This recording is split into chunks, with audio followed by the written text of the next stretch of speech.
All right, guys, this is going to be our annuity section this week. Frank, thanks for joining us. For those of you who don't know Frank Eufemia, he's a integrity partner. Frank's been here since day one, since before I was here, and I've learned a ton.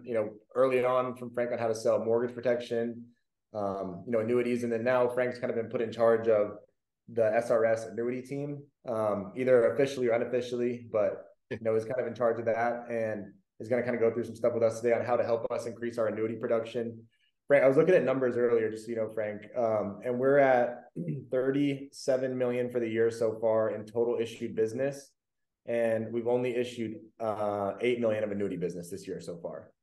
And for perspective, I talked to someone at the Ziegler event we went to, which has been great, and everyone on our team that's participated in some of the follow-up we've done, I think that's been really useful. But yeah, I talked to someone there. Their team issues $2 million a year of life business, and they issued 75 million of annuity business. And so I think we're leaving a ton of it on the table. So I wanted to, kind of get out of your way and let you, kind of go through everything for everyone. But I think a big part of it is, I think a lot of us overcomplicate it and we get good at a few things. And, me included, when I was in the field, like I wrote a lot of annuities. We talked about this before we started, but I just gave my appointments away to someone else to have them do it.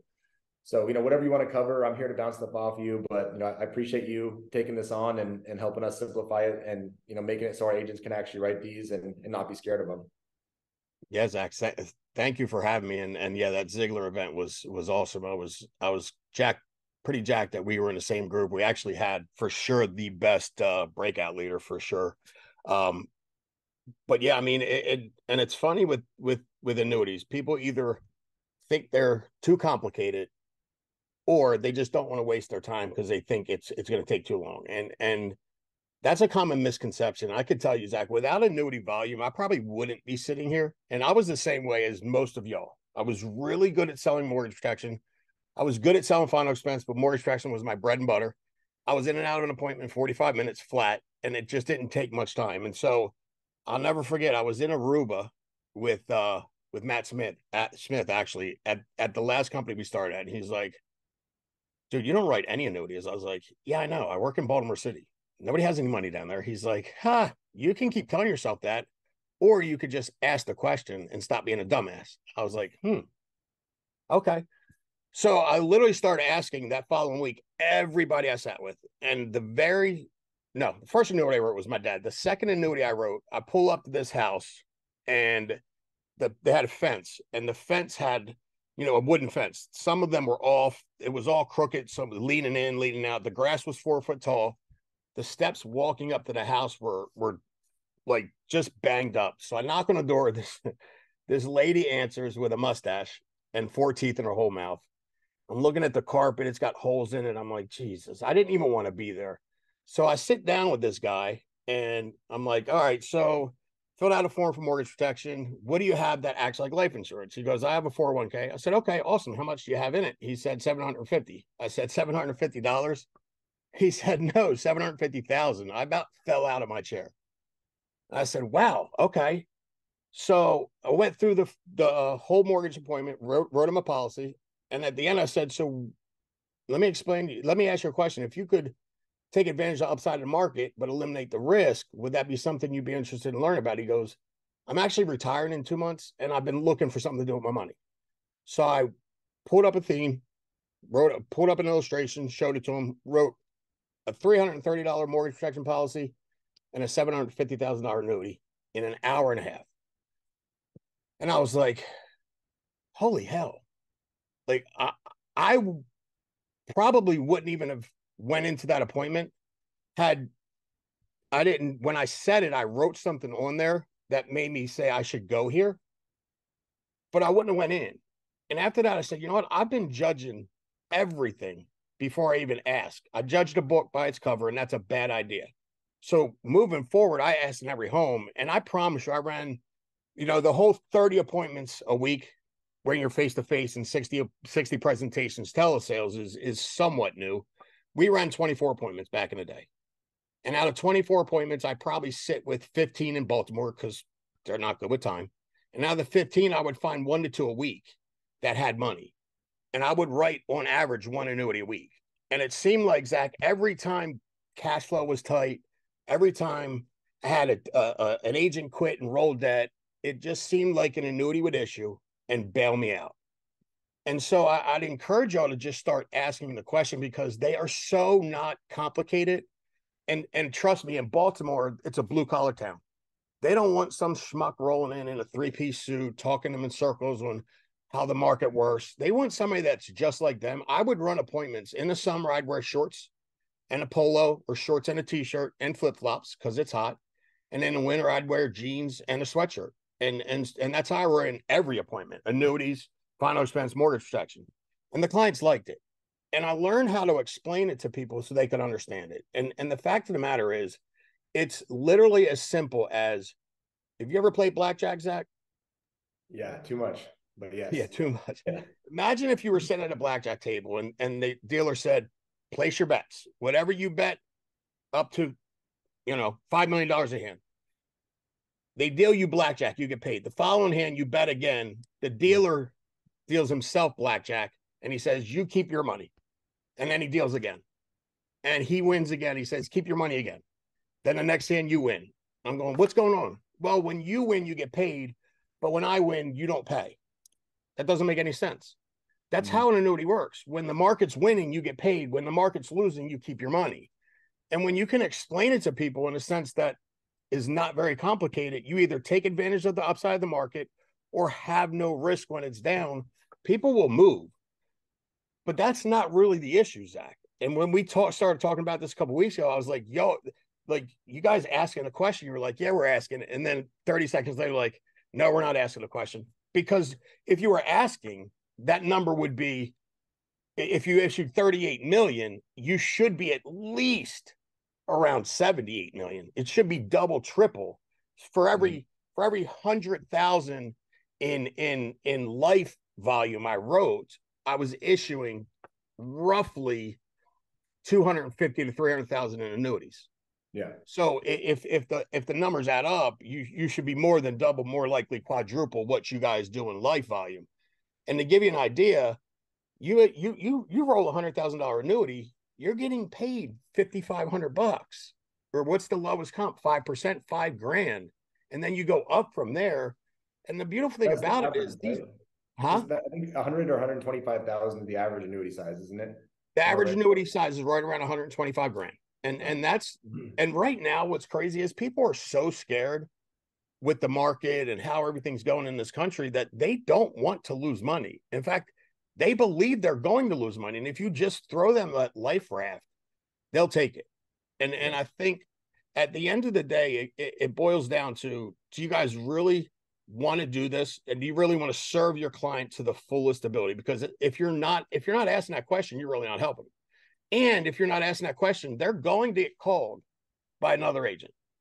My persistency, Zach, before I started writing annuities was around 70%. And when I started writing annuities and small children's whole life on kids and grandkids, and then asking the IUL silver question as well, my persistency went from 70 to 78 and then to 84. Now, I don't know if they're directly tied together, but I believe they are, because if I write a client a final expense policy and then I help them with their retirement, then they definitely trust me, right? So the more, we all know, and that's proven, that the more apps you have written in a house, the more likely it is to stick on the books. But So as far there's, as I was gonna say, to back up real quick, as far as actually like just finding the money, can you go through the process for everyone? Like, hey, heck yeah, here's the question you ask. yep, And, before you do that, like you mentioned the children's whole life thing, I started doing mm-hmm. that too. On every single person I saw, children's whole life accidental death policy. Like I did that all the time. Yeah, And I didn't even love the carriers that we had to do it through, but I did it with everyone. And now Mutual of Omaha offers a 10% bonus. I was talking to Dylan the other day, and I was like, hey, a lot of people are frustrated because they don't get your guys' bonus because it's based on placement. And he's like, here's an easy hack for that. Have everyone write an accidental death policy and a children's whole life in every house that they are in, because that'll increase your placement numbers so you won't miss our bonus anymore. And I right. was like, that's good. I should talk about that at some point whenever someone reminds me on a call. So there it is. That's the There it plug. is. Yeah. Can you That's go the through like plug. kind of, when you ask about the annuity in the sale, and Yep, then what? Say I've never written one before. What do I do with that statement that I get? absolutely. That's perfect. So, I mean, do you guys use the financial or the client intake sheet? Yes. Yep. Okay. So I mean, it's right on there. But my flow was pretty simple, man. When I got into the appointment, obviously we're talking, breaking ice. And if you're doing telesales, it's going to be the same flow. You still have to build that rapport. And when I get into it, I mean, one of the first questions I ask Zach is, what do you have that acts like life insurance? Because that's important to me. A, they have life insurance, and I want to review it because the majority of the time, the agent that wrote that policy lied to them or didn't give them what they actually need. So I asked that question, and IRA, 401k, 403b, TSP, and I list those four things off and let them answer. And let's just say Zach says, "Yeah, I have a 401k." I'm like, "Perfect. How much roughly do you have in that 401k, Zach?" 200 grand. All right, awesome.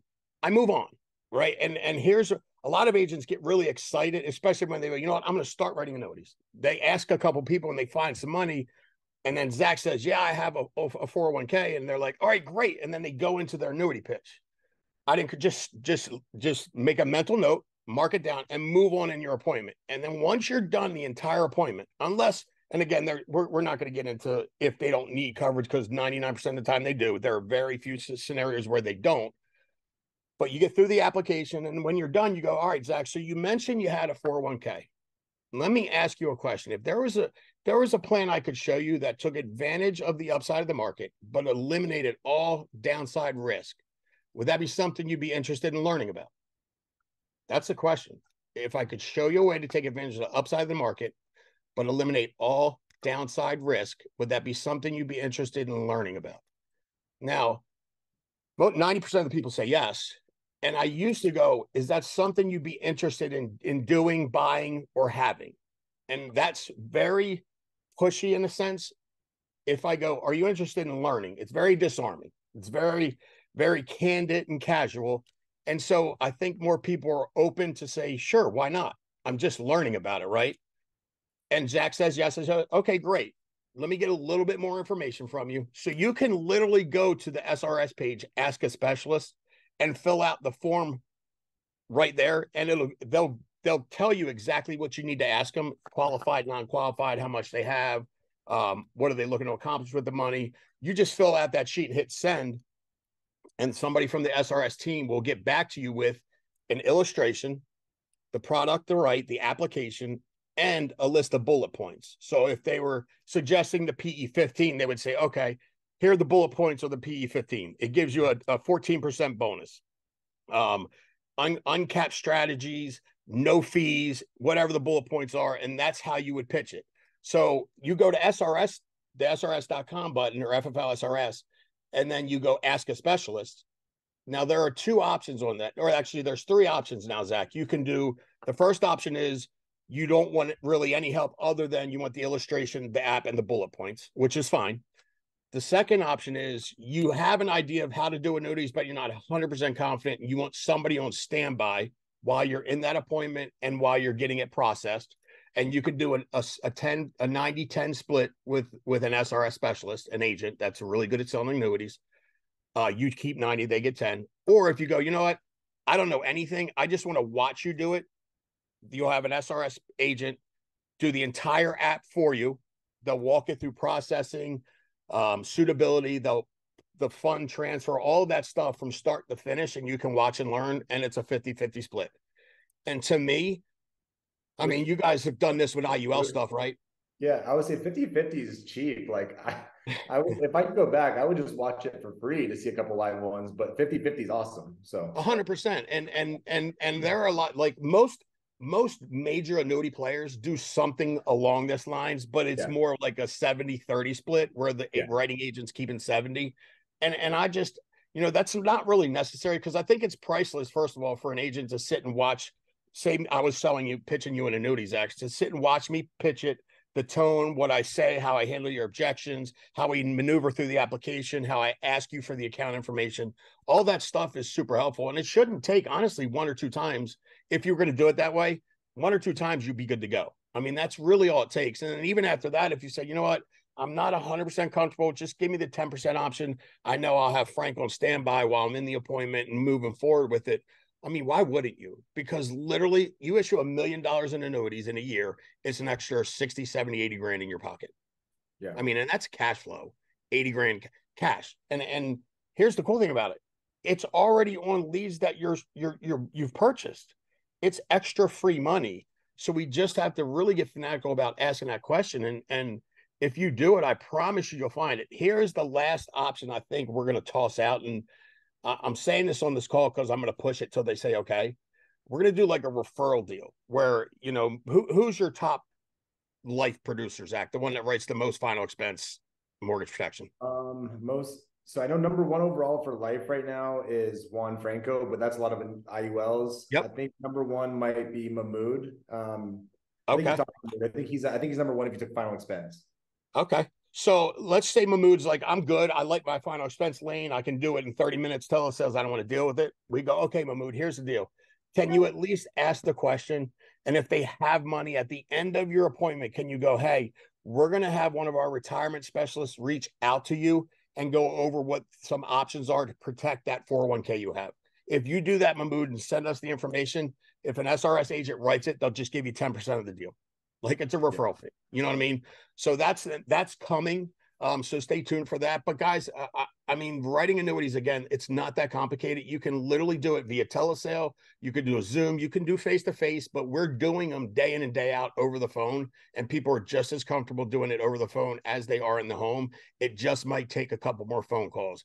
With the IUL, Zach, I can tell you because it's the world now, right? Everybody wants to get into selling IULs, and I like them. I just it's dangerous when people want to step away from the simplified issue to go sell IULs because you're not going to get paid for 45 to 60 days.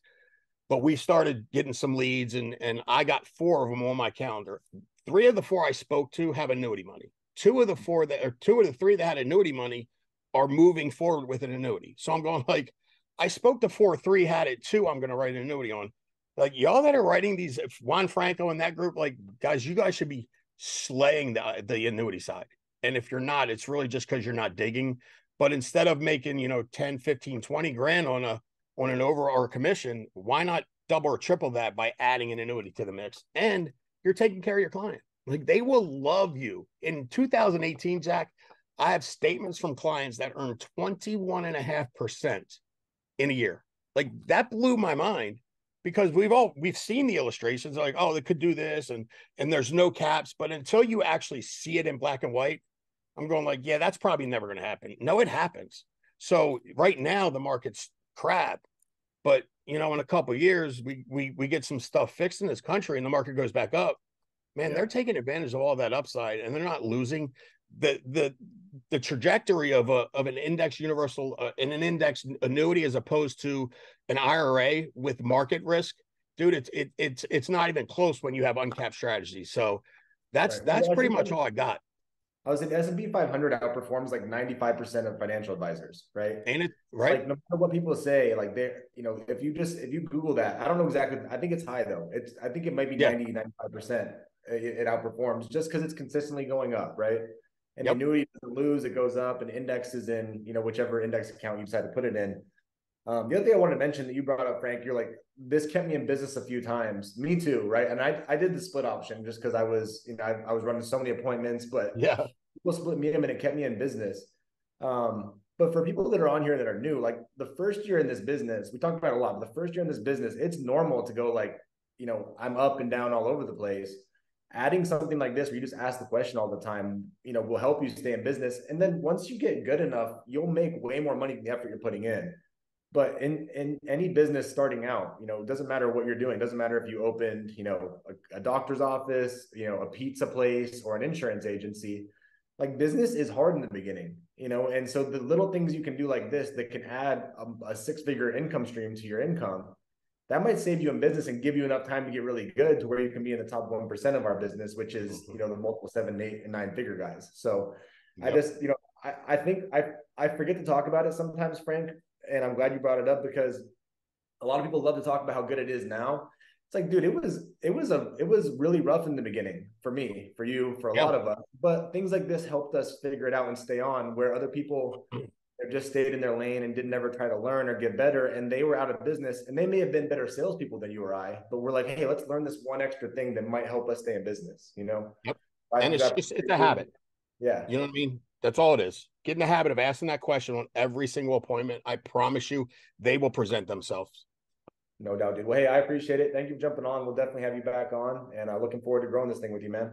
Thanks for having me on, Zach. Appreciate you guys. Yeah. All right, guys. This section is going to be on recruiting, building a business, basics, and also selling while doing so. I have Stephen Yeon, who's an integrity partner.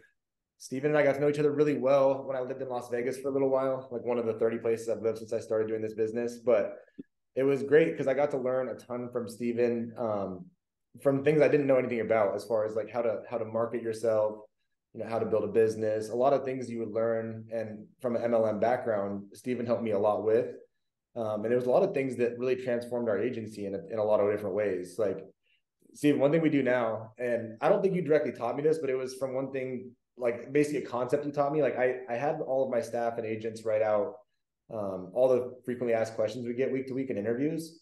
Mm-hmm. And like it was like 50 questions, and I made a video, kind of like the Rogue IMO video, just answering all these questions. So we send it to everyone before we go, hey, before interview, watch all these are all the questions you're going to have, because we don't want you to be interviewing us the whole time, right? So like that's kind of like from what you do with the Rogue IMO video, like that's been a massive time saver for us. So a lot of things like that you've helped us with. I wanted you to kind of get on and go over, some of the things that FFL is doing from a, recruiting bonus standpoint. And then for people that are new to recruiting, building a business, like, what does it actually take? What does it entail? Like, what's the good, bad, and ugly, and how do you kind of get started in doing that? And I'm here for you to bounce stuff off of, dude, if you want to go back and forth or whatever, but I appreciate you. Absolutely. Yeah, man, I appreciate you. And Zach, I always tell people, like, a lot of people, I learned this when I was in my first network marketing company when I was 20.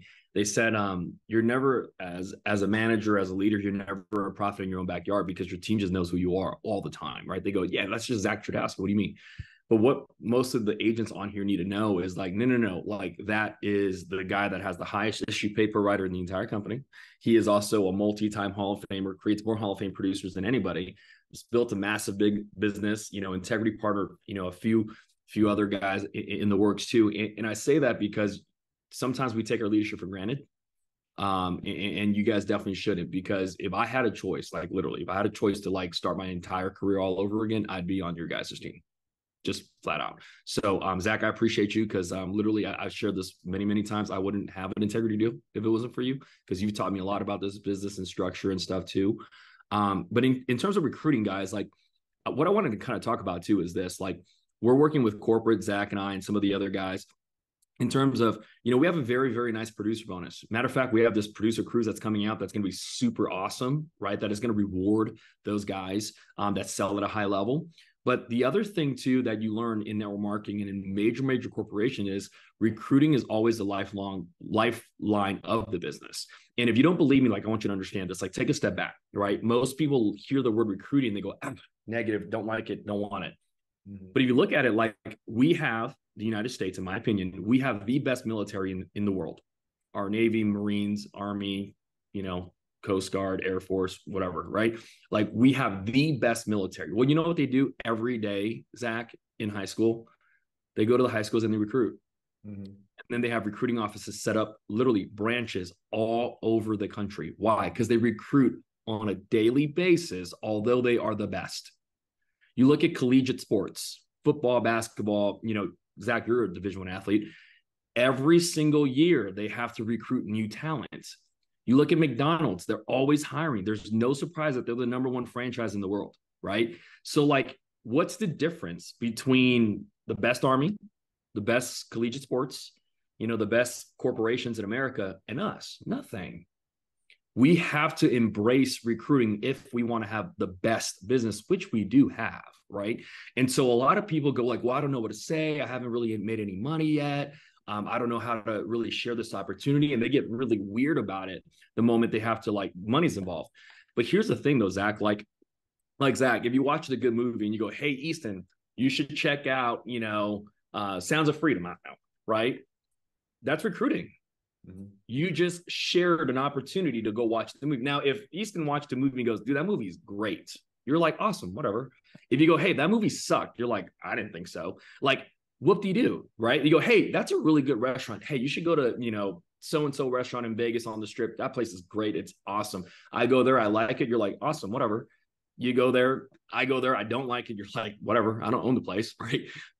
we already do that. We already have the skill set to share good news with other people. You don't need a script. The difference is we're attached to the outcome when we shouldn't be. Mm-hmm. Right. And so that's one of the first things I wanted to kind of share with a lot of us is like, I looked at our business when I got started in Family First Life. One of my mentors taught me this. He said, you want to take the Starbucks and McDonald's approach. And I was like, what the hell does that mean?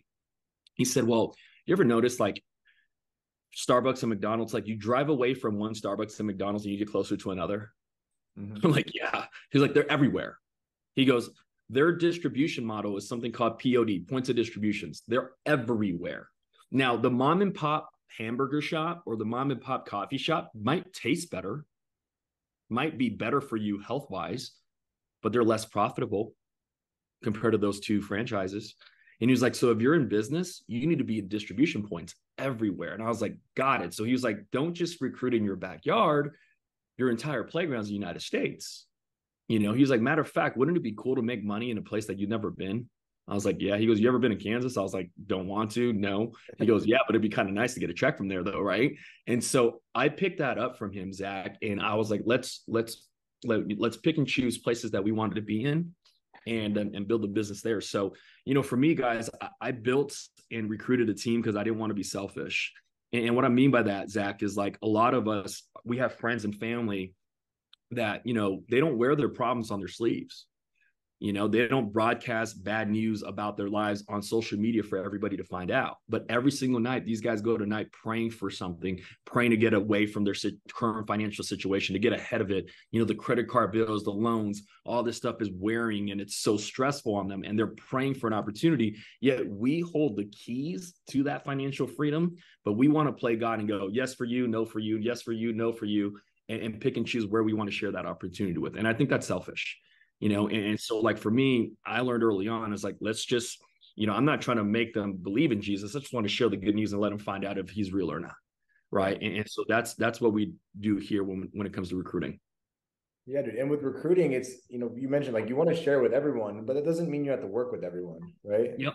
Like there's a lot of people. I have one of my really good friends. One of my friends who was in my wedding has talked to me 3 or 4 times about working with us. And I'm like, dude, I love you, but no. Right. Playing a lot. Like you don't like anything more than happy hour at 4:30 p.m. on Friday.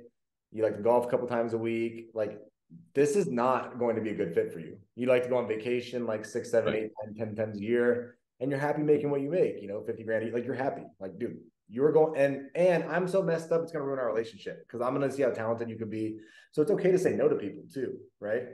And that took me a while to learn that. And the other thing you mentioned that I was thinking through was, you don't have to be emotionally invested in every single person's outcome. It's not like everyone's a grown adult. Your job is to show the opportunity to people, and then you never know who's going to take it and run with it or not. But dude, I've talked to the person that initially hired me in the business, and we have a great relationship. Like I'm very, very thankful.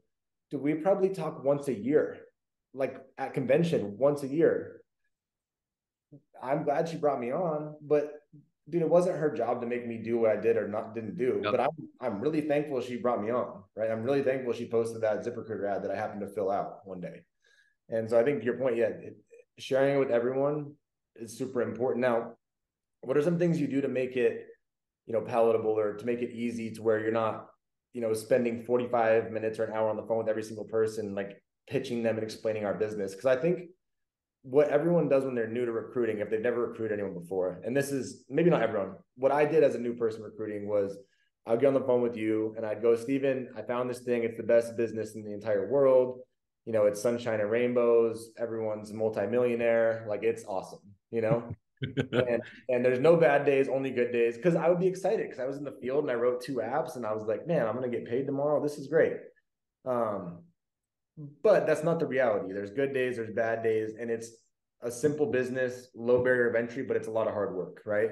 So what do you do to, make sure that when you have someone that you want to share the business with, like, what do you send them? And then how do you structure the interview when you're talking to them to make sure that you're not overselling it? Because you cannot set anyone up for failure any more extremely than just telling them only the good things and not about the bad things in our business, right? Right. Well, great question. I learned when I was in network marketing that if your mouth is moving, it should be pointing at something else. And what that means is we use tools. That's the reason why the agency overview, the Real Guy Mo, was created. I didn't create it because I was so highly fond of myself. Matter of fact, I listened to it and I go, dude, that's what I sound like. But I said that because, I was doing 10, 12 interviews a day and I felt myself repeating myself, kind of like what we were talking about. And so I was like, dude, if I can make a video as close to perfect as I can just point people to it or answer a majority of the questions and I'll answer whatever's left, right? So when a brand new agent gets started, like when you're building a team, you got to think of the lowest common denominator, which is a brand new agent. A brand new agent is, we have 7 filters of duplication. I'm just going to go through the first 3, which is really easy. Can I do what Zach did to me? Do I want to do what Zach did to me? And I'm willing to do what Zach did to me to my friends, family, and neighbors. That's what they're thinking about, right? So if Zach comes to me and goes, hey, Steve, and he does the entire interview. He goes, Steve, Family First Life was started in December 2013 by this guy named Sean Mike, and he was in the field and blah, blah, blah, blah. They're going to be like, cool. Like, Zach's really good, and I might want to join, but I can't do what he just did.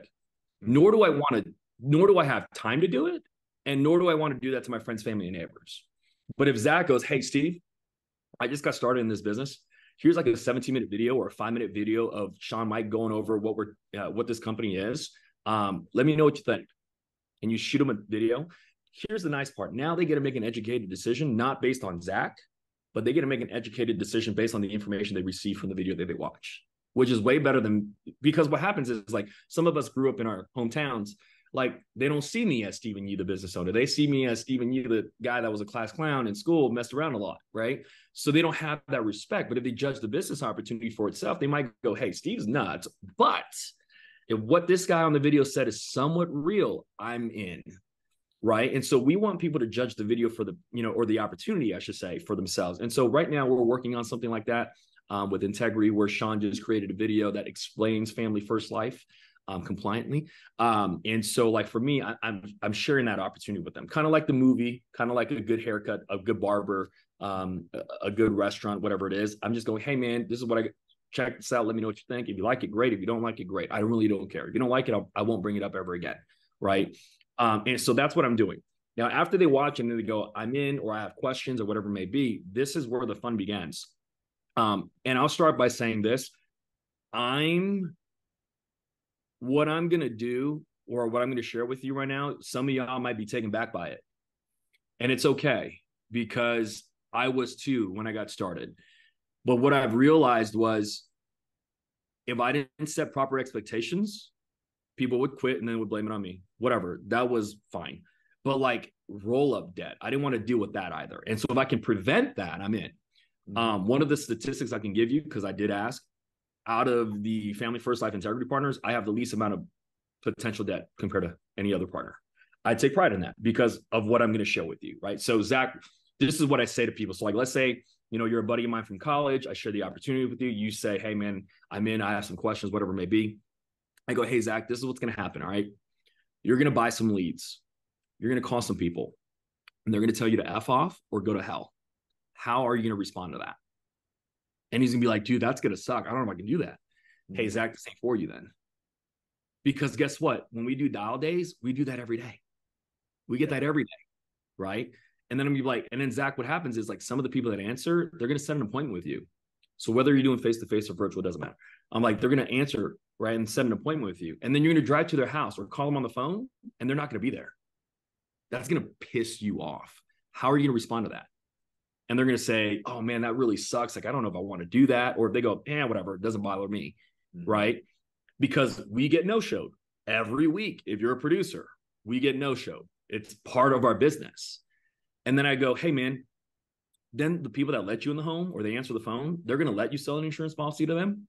But like 2 weeks later, 2 months later, they're going to call the carrier and cancel. How do you feel about that? And they're like, I don't know, man. And I go, dude, this ain't for you. Or if they go, yeah, that's fine. And I go, because here's the reason why 30% of your business will fall off.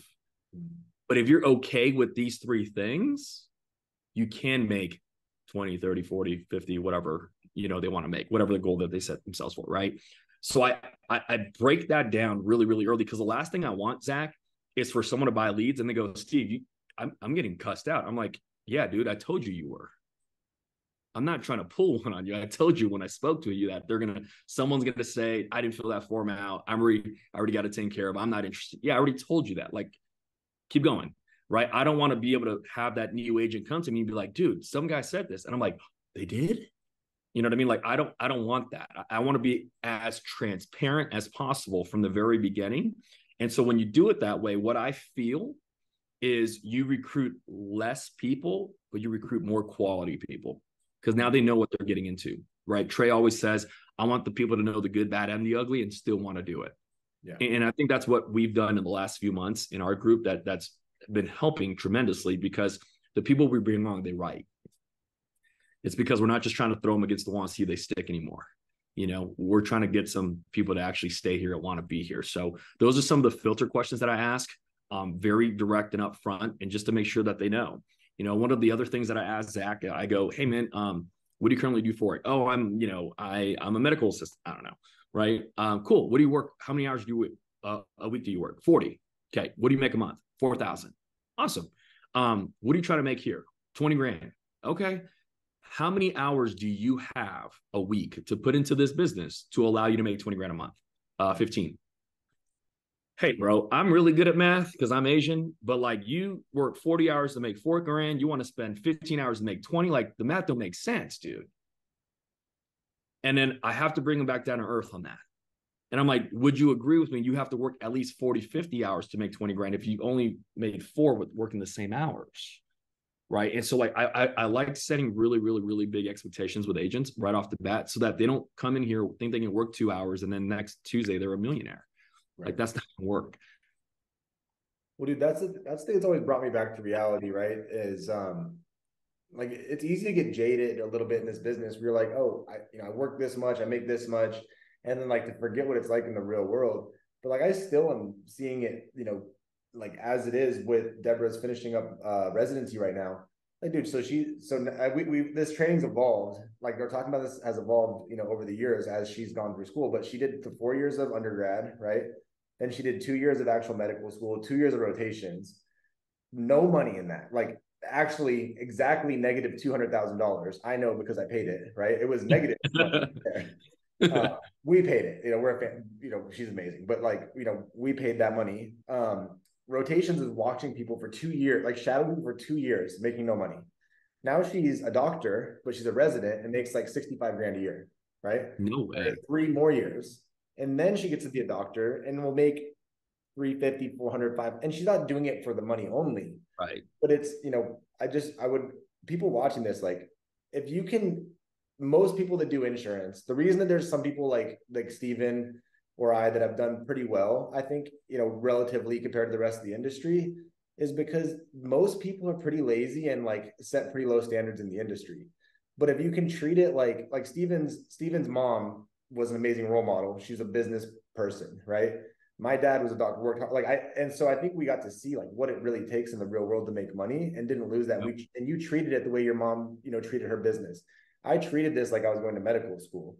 Like if you can treat this business like a profession from selling, building, or whatever you want to make out of it, then you'll be so far ahead of everyone else because most people just, kind of go in and do the bare minimum and work 30, 40, 50. But if you can really just be like, how would I treat this if I was, if I spent $200,000 to start this business, how would I treat it?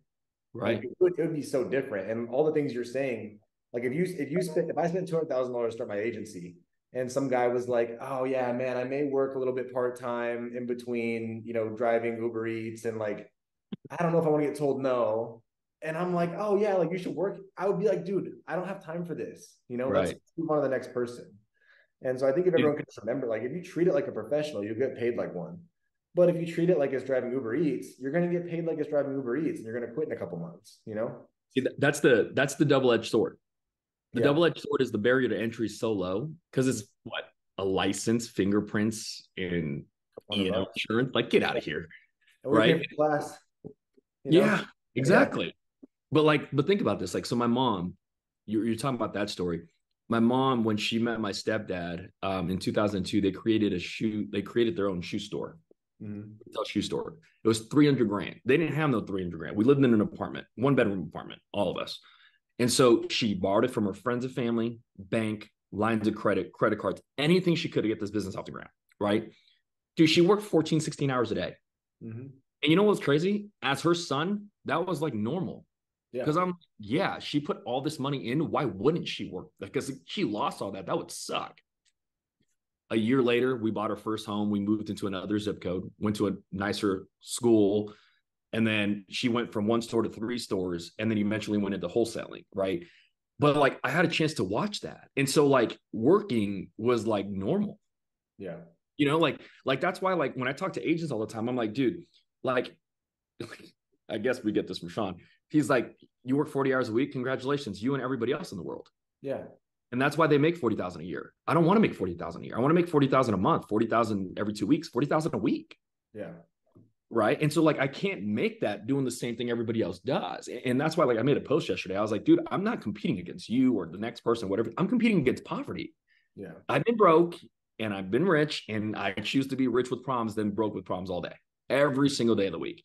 You know what I mean? And I think that has to do with work ethic. And like you said, Zach, the thing is like, I think the thing about you and I is we're just hard-headed and we won't quit and we'll figure this thing out. And we have that intestinal fortitude. I think that's a good word that we use in sports. Like we have the intestinal fortitude that even when stuff hits the fan, we're still going to push through it while everybody's going to complain about it. Like I'm good. Like my life now, that's a lot more stressful. It's still better than it was 5 years ago when I didn't have any of those things. Like I'm taking that trade every day of the week, you know? And so that's what we lose perspective of sometimes. Yeah, I agree, dude. I read a book that I read 2 years ago, called the Obstacle is the Way. I read it again recently, twice. Such a good book. Simple concept. Like basically the entire book premise is in the title, but it just talks about like whenever something pops up in life, if you want to complain about it, and it's all very stoic mentality, but if you want to complain about it or feel sorry for yourself that something happened, then you don't gain anything from that experience. But if something is in your way and you figure out, okay, how do I attack the situation? Like, how do I make the obstacle become the way through and learn how to overcome that? And you can change that mentality in this business and go, okay, like I had this chargeback. How do I prevent that? I had this roll up. How do I prevent that? I suck at recruiting. How do I get better? And you can just think of every obstacle you have as like, how do I, figure out how to overcome this and get better instead of quitting when it gets in your way? That's how you become in the top 1%, because most people will have something come up and they'll go, I'm good. I'm going to quit. Yeah. Like I'm all good on that. I'm going to go ahead and quit. And we could go back and forth on this all day long, but what I would tell everyone is, yes, it sucks. I think there's a big movement now, it seems like, where it's like, oh, grind culture is stupid. No, it's not stupid. Like grinding and getting good at something is necessary if you don't have equity in the beginning. Yes. Like you're going to have to bootstrap it. But what I would tell people is you're going to bootstrap it and you're going to spend a lot of time to make good money, but a lot of time to make good money early on. And then your skill set will get better and you'll have more money. So then you'll be able to spend less time and make exponentially more money. But most people quit in the no money and a lot of time phase. And you just got to work through that phase. And again, most people won't make it through that phase, or they'll just do a little bit forever. If you can sprint through that phase, then you'll get to have the fun part, which is, less time and exponentially more money. Right. Right.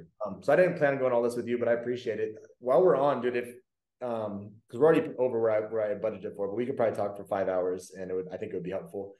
You're also a multi-time Hall of Fame producer, and you've been doing some telesales just to lead your new base shop. So what are a couple, tips you have for people or things you've seen, as you've transitioned to telesales, like some tips you can give agents for how to still, run the same schedule, or even just a couple, because someone like myself who's very uncreative, I have no left side of my brain, right? Like what are some word tracks you found super useful for closing like final expense over the phone? So one of the things that I'll say, Zach, is that's why I wanted to do it, right? Because I did everything face to face, just like we did. And I remember this agent called me, brand new agent, and we got Aetna's contract after I got out the field. And this guy called me and they said, "Hey man, I'm in this part of the application. What do I do?" I go, "I don't know. I've never written Aetna." And then when I hung up, I wanted to like throw up in my mouth, because I was like, "That's such a great answer for a brand new agent. Like, come on, Steve, right?" And so I was like, you know what? For a full year, everybody that wanted to join our team that did virtual sales, I was like, go watch this video, go watch this person's video, go. And I'm like, but is it even real? Is it even good? You know what I mean? Like, because I couldn't validate it because I didn't do it. And so at the beginning of the year, I was like, you know what? I'm gonna make my wife do it. That'd be a perfect training experience because she has zero background in life insurance, and she can be case study number one, right? So I was like, you know what? I'm gonna do it with her. And what I realized was, although all these people said these things, I was like, I found out a lot of them weren't true. That was the big thing for me. Um, what I've realized too, and I've kind of said this heavily in our group, confidence trumps credibility every day of the week. It just does, especially on the phone. Like everybody's always working for the correct words to say and this, and the other. But it's one of those situations is like, it's not what you say, but how you say it. Dude, like every phone sale I've done, I've never sent them my driver's license, state license, or anything. I'm like, nope, this is Steve. We have a phone call for this time. We're doing this and this. And like, they're like, oh, yeah, we're in. Like they just, you know what I mean? But it's like, but it's because of all the field training that I've had that I'm like, I'm so confident in the sales process. I'm like, this is what we're just going to do. And so like what I've come to realize, that, I kind of did this for our team. I feel like the sales process is broken down to 8 pieces, and everybody, if you take every Hall of Fame producer in our company and you broke down their presentation, everybody will sound completely different, but these 8 things would be in there. Okay. The first thing is who we are and why we're there. Okay, hey, this is Steven getting back to you about the form you sent back in for the mortgage protection, right? Here's the form you filled out, whatever it is. That's part 1. Part 2 is setting the table. Hey, my job is to ask you a few questions regarding your health and finance. I work with 30 different companies. My job is to send it to them. They're going to give you the best rates. I'm going to make them compete for your business. We'll submit an application. You can either apply or decline, right? Whatever it may be. That's part 2. Part 3 is me doing the financial inventory and getting the why, the establishing the need out of them, right? Part 4 is basically me, underwriting and taking the questions to my manager, right? Part 5 is me pitching the options, right? And then 6 is me. 6 was quoting, 7 was pitching, and then after that, I'm going to basically do the e-app and then close the appointment. Dude, I don't care what anybody says. You do those 8 things. We might do them in a different order. We might say different things, but we do those 8 things. And so like what I've tried to get brand new agents to understand, I'm like, I just need you to do these 8 things.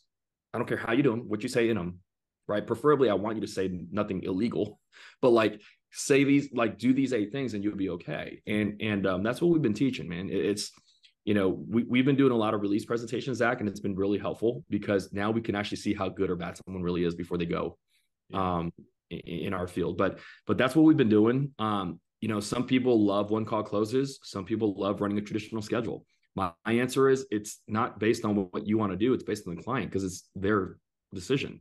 If I called you, Zach, and you're like, hey, man, I'm about to board a flight, I can't push you to do a presentation right there. It's not going to work, right? But if you go, hey, man, yeah, Deb and I are here right now. We're good. Cool. We'll do it right now. You know what I mean? So Dom says something that was really, really good to me. He said, I can't imagine waking up every day with no appointments going, I pray I call these leads and get a few presentations today. And I was like, that's actually really good. He goes, I'd rather spend all day Monday dialing to set appointments for Tuesday, Wednesday, and just run them over Zoom or on the phone, kind of like we did face to face. And I'm like, yeah, you wake up differently, so we've embraced a little bit of both. I don't pick and choose or make them do one way or the other. I just think it's based on what the client does. Yeah. Well, that's to your point too. It's like, does in-home work? Yes. Does telesales work? Yeah. Does Zoom sales work? Yes. Does writing all with America work? Yeah. Does writing all with mutual? It all works. And the best thing that I've learned from doing this is just pick one of them that you're going to do and get really freaking good at it. And then you can add other things into it. Right. Yep. And think of it like this. Like if you're trying to figure out how to sell, final expense term, and this is for brand new agents, final expense term, annuities, IULs, health, and wealth, and everything you could possibly do with 30 different carriers, then you're going to get smoked by the person that goes, hey, I'm going to get really good at selling. We always use America. So I'm going to get really good at selling prosperity, final expense over the phone only off of this one lead type. That person's going to smoke you because they're focused on one thing all day long. Right. And what I always did is I focused on one thing. Like for me in the beginning, it was I sold final expense with America and AIG. And did I lose some money? Maybe, but I was so good at the couple of things I was good at that I made a lot more long-term, right? And so I think to your point, like just pick one thing that you're going to get really good at, and then you can add other things later. once you have your cash machine on, right? But Mm-hmm. just get really good at one thing, and don't worry about being a master of everything. Just be really good in one niche, and then we'll get good at everything over time. So, dude, I appreciate it. We'll have to do this again and have you on for longer. But as always, thank you for your knowledge and wisdom, and I appreciate you pouring into our team today, dude. I appreciate you, man. Thank you for having me. All right, guys. Thanks for hopping on. This section we're going to talk about a specific lead type that Ben and his team are running, and he's working on generating. And we're also going to go over just some telesales principles. Ben's been selling 2 years now, just about, a little bit longer, maybe. Almost 3 now, yeah. Almost three. Yep. And they're selling, pretty much all final expense. Some term stuff, some IUL stuff, and it's all straight telesales, which is pretty cool. And you ran everything from like ILC leads to leads you guys are making now, and you sold a lot, and now you're building an agency and providing leads. So but Ben sells 50 grand a month on his own, team does a couple 100,000.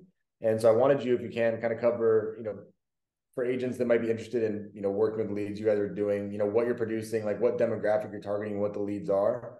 And then we can kind of go into what systems you guys have set up, and some things you're doing that you think are helping agents A, close business, but B, also most importantly, keep business on the books, right? Because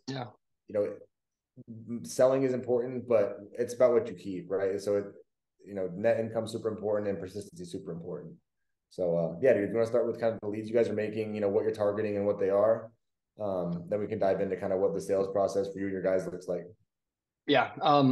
So I do have the first lead type we went for veterans, which I think is obviously a pretty specific group, but it's a good example of, if you are going to make leads, if you are going to really go after anybody, kind of tailor it to whoever you're talking to, whether it's a homeowner or a nurse, it could be a veteran. But I would say that, and then, really making sure, first of all, you know what you're doing and you provide an actual service, and you're not just a price hunter, because that can get beat by somebody else, even if it's not legitimate. That's how you can lose business. But if you spend your time making sure that person trusts you, like actual old-fashioned sales, and not just catering to what they're asking for, but really building the value like in what you're doing for them, you're not going to lose the sale, even if you sell a higher priced monthly. Someone else can't come and take that client from you for $10 off a month. So that's what I would say. Those two things, build the value in yourself as an agent. Yeah, for sure. And like you said, you guys are doing veteran leads, but mortgage protection and final expense, like these are all just marketing terms, just ways for us to sell insurance, right? And Correct. Ultimately everyone needs insurance, but sometimes you have to position it in a way where it's like, oh, this is for veterans, right?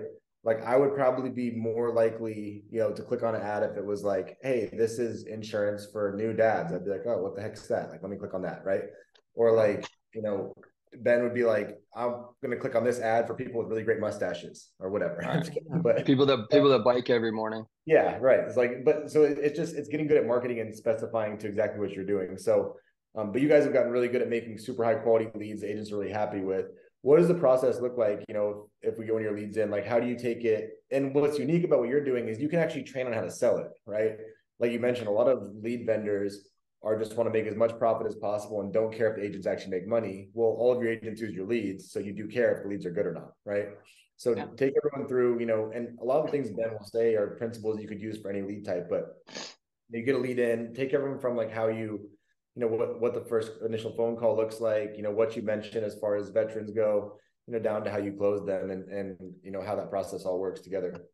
I mean, veteran or not, also, just to keep it kind of broad, these days, if you're not using, especially with telesales, if you're not using technology, whether it's a CRM with SMS or old school, plenty of people are great with just shooting a text out. I mean, like, take the time, let them know who you are, that you're going to be calling. You'll set yourself apart for sure. And half the time with Verizon and AT&T, it'll show up with your name on it if you do that too. So I think, everybody's looking. Most of the time, it seems like, especially early on, where you can slip into looking for laydowns, instead of really trying to, spend time with each person. So I think, again, regardless of the lead type, obviously there are ones out there where you got to call 100 people to get, in front of 2 or 3. We've all been there. But regardless, when you get in front of that person, don't look for the lay down. Like look to build a small relationship, and whatever that last person, if there was one, did not do for them, and they're yours for life. Yeah. For sure. So when you get a lead in, you get a veteran lead, someone fills it out. Like, what is, you call me, I'm one of the leads. What does your initial phone call look like for a lead that is specifically, one of your guys' leads, one of the life jacket leads? I just very, very much just have them recall. I was like, remember when you were looking at life insurance for veterans? Like that's it, nothing fancy. And when you're talking about a specific lead type that you're catering to, you can almost like you make them give you the info that you would usually have on the lead, right? Their branch type, when they left, almost like you have to ask those questions. And it could be the same for, truck drivers. I mean, if you're calling a certain group of people, like know about that group of people before you call them. So I think that's probably what you're actually asking. And sorry about that. But I definitely have learned a lot about, veterans and how to maximize every conversation that, I definitely lost at the beginning for not knowing when I first hopped on. So know who you're calling, single parents, not parents, homeowners, that kind of thing. Yeah. Yeah, like you said, if you're running mortgage protection leads or you're running IUL leads or you're running anything like mortgage protection, you should know about interest rates and, private mortgage insurance. If you're calling, people that sell IUL, you should understand, basics about what indexing means and all that sort of stuff and, why people might be looking for tax-free retirement, right? So once you get someone on the phone initially, what does that look like as far as like, how do you run through the actual appointment, decide if you're gonna run through an appointment or just schedule a follow-up? And what are your numbers that we look like? Like you have X amount of phone calls that turn into presentations that turn into sales. I should be a little more organized with tracking. But I think one great thing to be able to do on the phone, because to be honest, everybody feels like something else is more important, and it can very easily say, let's talk later, call me back later. I'll say okay, but let me take 2 minutes to make sure I can actually help you. We have a lot of people to get to, and I'll literally still try to run the appointment. Just tell them it's 2 minutes and just keep that end in sight going.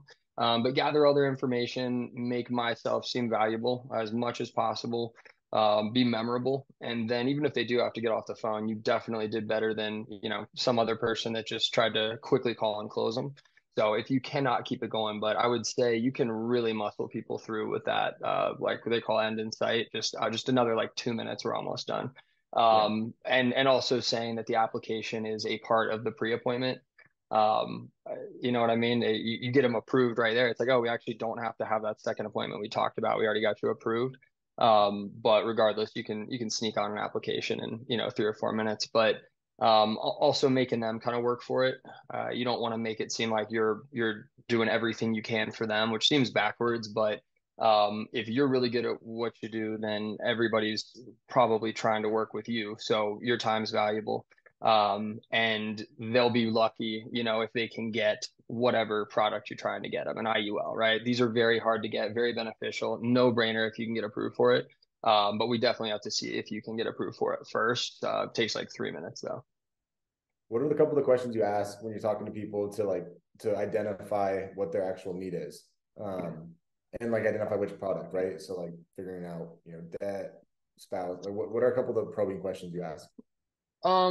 I think I try to start with open-ended questions, just see if they start, open their mouth, start talking, and then just shut up and listen for the most part. But definitely just like, why'd you decide to look at this, like today is this the first time you've looked at it? So like basic info. And then obviously you always, I remember Easton talking about, you find out what seems important to them and then you stay on that subject. You drive down that road for a little while, and figure out what's important to them. Forget everything that you just asked.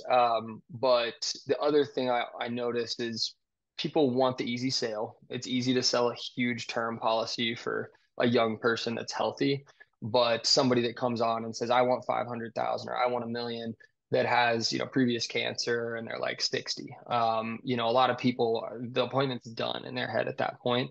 I really build the importance of like even basic, immediate, simplified issue, whole life cash value. Because even though it's not a lot, it's not nothing, and it's probably better than what a lot of the poorly budgeted people are going to do with their money, and you already got out of them like how important it is that they have the coverage. So even having 30,000, 50,000, 100,000, I find I used to see, Jay Conan and Easton selling, four or five policy stacks to like a 60-year-old for over $10,000.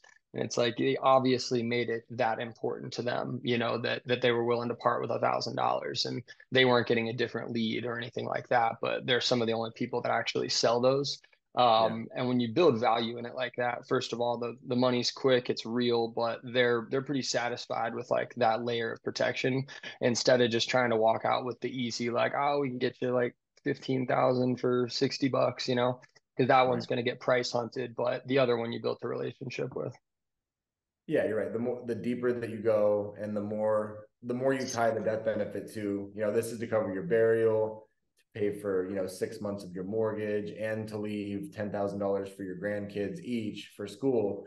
Like if they think about canceling that, it's tied to 5 different things, right? But if they think about, oh, I have a $15,000 life insurance policy, they're like, who cares? Not a big deal. So I appreciate it, dude. Hey, if people are interested in looking into leads you guys are generating and using, what's the best way? What's the website they can go to to set up an order with you guys? I'll make sure it's working right now. We do have multiple other lead sources that we're trying to iron out, but I believe we can get on the waiting list at lifejacketleads.com. We can post that probably. Perfect. And I'll tighten that up with Have Sammy post that right here. So awesome, dude. Well, hey, I appreciate it. Guys, hope this is helpful, and I will see y'all not next week, but we do every other week. So I'll see y'all in a couple weeks from now. Ben, thanks for jumping on with us, dude. I appreciate it.